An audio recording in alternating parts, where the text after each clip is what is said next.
Hello YouTube, this is your boy M. Greetings and welcome. What? What do you mean copyright? Hello friends, welcome to my channel. God.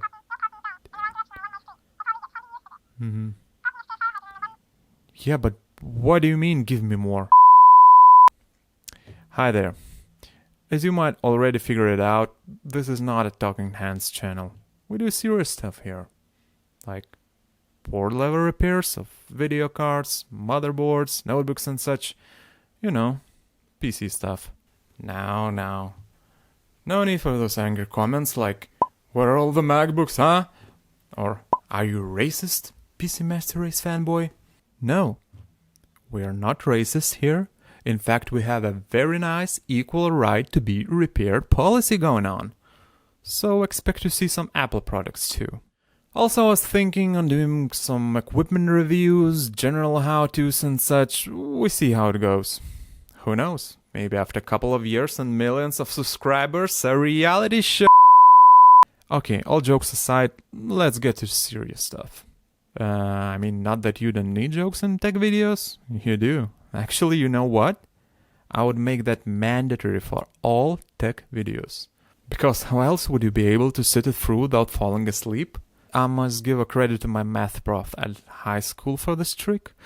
He would do like 30 minutes of math, calculus if to be exact, and then 10 minutes of jokes, mostly about how we all end up unemployed and we live on the streets after failing his course. And although nobody still understood the thing he was teaching, but hey, at least we were all wide awake. Now, where were we? Right, serious stuff. I was googling the other day and realized that there isn't a lot of videos about, well, video card repairs. Now, why is it so, you might ask? Great question. As I see it, there are a couple of reasons. First of them, schematics. There are none. Period. Second, board views. Guess what? There are none too. If you find some, it's probably for some ancient cards like Radeon HD or GeForce 9 series and stuff like that. You know, granny stuff. And that brings us to a third point. Even if you do find some board views, which admittedly is just a half of puzzle without schematics, you have to pay for them. And there is no way around that. At least I didn't find one. So please, don't ask me for one if you see me using it. You can Google this stuff out easily and, just buy it yourself like I did. So, how do you fix something so complex without board views or schematics? Again, a great question. You just don't. I mean, unless it's your hobby or you live in a country with below average income, so you can just waste your time and not worry about it too much. But no one in his right mind would go chasing problems on this modern 8, 10, 12 layer boards without any documentation in order to make a living out of it. So there's the lesson number 1 for you all. If you came here for money, I must disappoint you. There are none too. Sure, you might get lucky for a couple of times with shorted caps, bad biases, or some, other easy fixes that you can read on forums. But on average, taking all the time you spend on these repairs and, money you make, I'll promise you will end up below a minimum wage. And I'm not even talking about US minimum wage here. Lucky for me, I fall into this first category. It's a hobby. I like fixing problems. I do like solving puzzles. Well, at least most of the time. When it gets really frustrating, I just usually throw things at wall. And if I make some money doing this board repairs, great. If not, well, at least I had some fun. And that's, ladies and gentlemen, is precisely how you end up with little to none content on video card repairs. So I thought to myself, MV, what can you do to make a world better living place?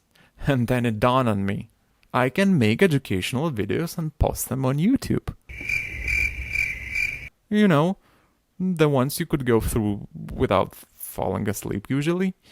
Then later, after washing them, you can maybe fix something and not buy a new one. That way saving a wall from overconsumption step by step. Or maybe you can send me something to fix for you, so I could make some money, buy more soldering flux, and just keep the fight, keep saving all myself. Anyhow, for a couple of next videos, I think I'll concentrate on video cards, and then we will see how it goes. So, without further ado, let's get started.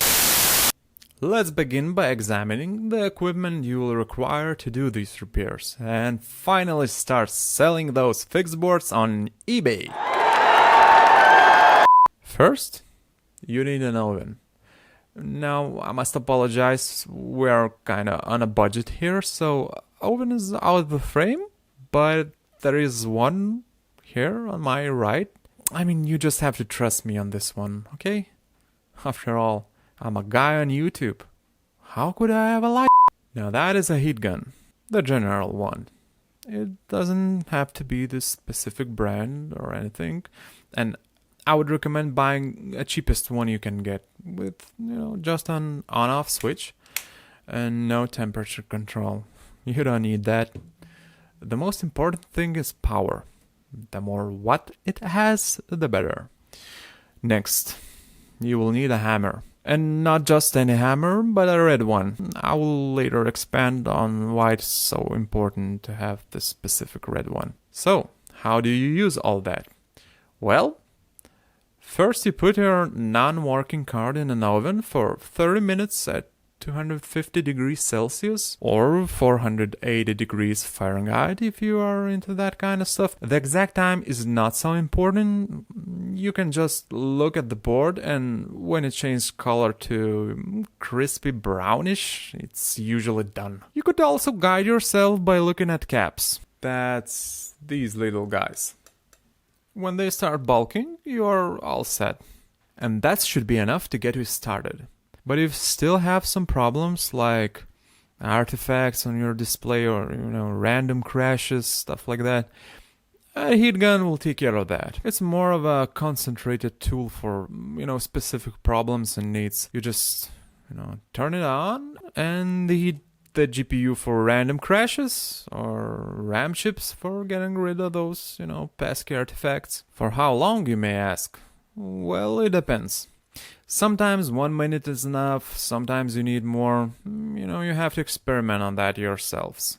Just remember, heat it and check it.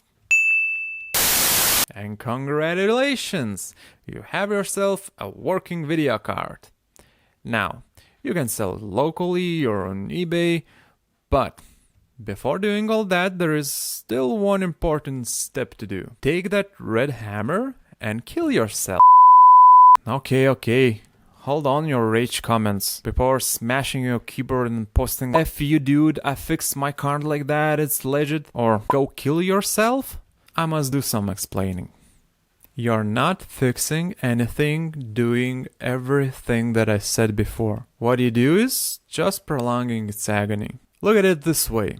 If a heat is reviving your video card, then it's 100% dead GPU, which is like really bad news. Okay, I can notch it down to maybe 99.99 because sometimes you do have some anomalies like board micro cracks and such, but that doesn't change my point, which is if you fix your card with a heat gun and it works, I mean, good for you. You might get a couple days, months, or sometimes even more out of it, and I have absolutely no problems with that. That's your property, and you can treat it as you like.